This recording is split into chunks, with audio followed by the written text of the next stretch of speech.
Hi, Murdock. I thought it was time to bring back my weekly video updates as we're about halfway through our first quarter.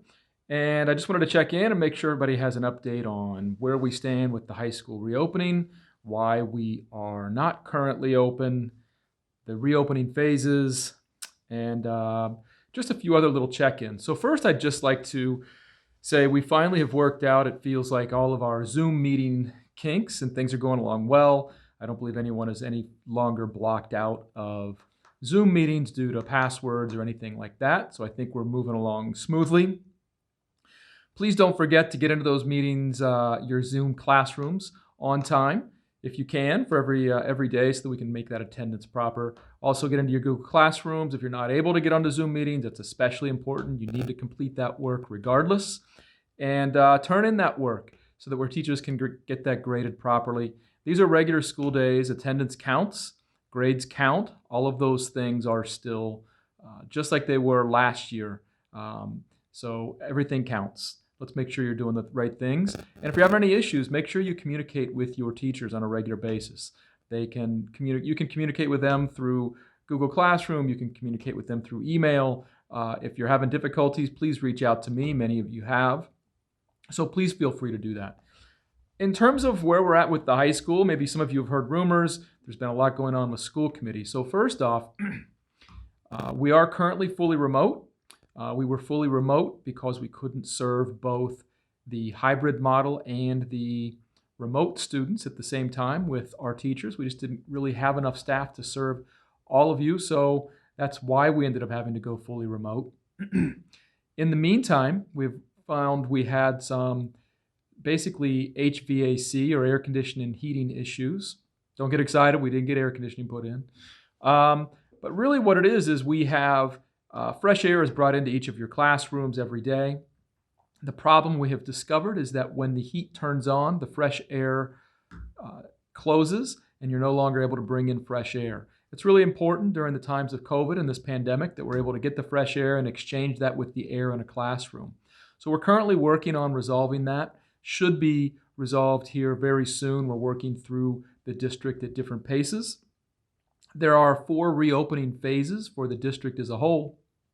The first actually begins next week on November 2nd, next Monday, week from today, where Memorial School is slated to open next Monday to bring all their students back and get back to work in their hybrid model. That should begin very quickly here. We're looking forward to having the students back in the school. And our all programs will also begin next week on Monday. The second phase of our reopening in Winchendon in general is for Toytown Elementary.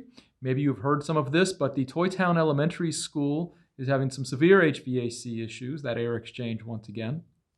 And the solution is actually going to be to bring the Toytown students into the first floor of the middle school and high school. That will happen on November 30th, where we'll have the first floor of the high school ready with fresh air moving through those classrooms. The next phase after that will be the middle school re-entering the middle school side. They'll be up on the second and third floors, where we'll have the fresh air exchange set up on that section beginning November 30th. At least that's December 14th for the middle school. Again, December 14th. So we should have all that resolved for the middle school by December 14th. That's the third phase. And then lastly, the high school, we have January 4th. That's the day we return from the winter break as the time period that we should be able to reopen the high school for both the hybrid and remote model. Now you might be asking yourself, we couldn't do it before, how can we do it now? Well, the other thing that we have been able to find is a solution to do live streaming during our classrooms. So that wasn't an option in the past. We didn't have enough bandwidth and we didn't have the correct hardware and software throughout the building. So we have gotten some grants. We are increasing the bandwidth at the high school, probably the district overall, and we also are getting the hardware installed so that we will be able to live stream our classes.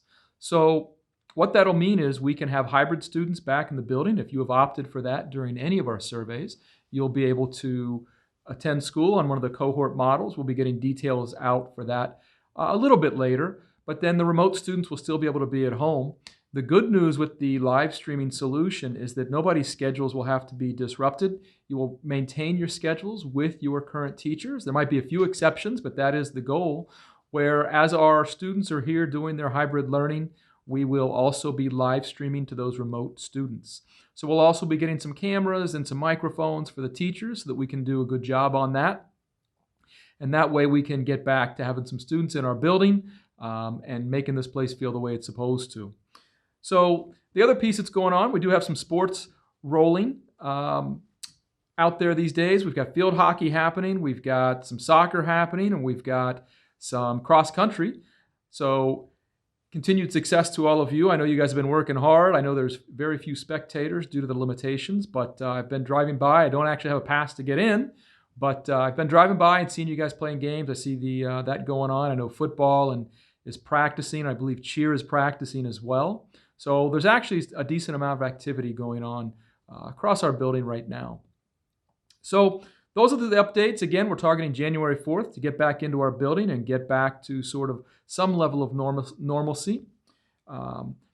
Don't forget, as an aside, that this weekend, coming up on Sunday, is daylight savings. So don't forget to have those clocks fall back. Most of us have cell phones these days. It happens automatically, but the time does change. It's going to start getting darker earlier on Sunday night. Winter is definitely on its way. I believe we're even supposed to have some snow in the forecast for later this week.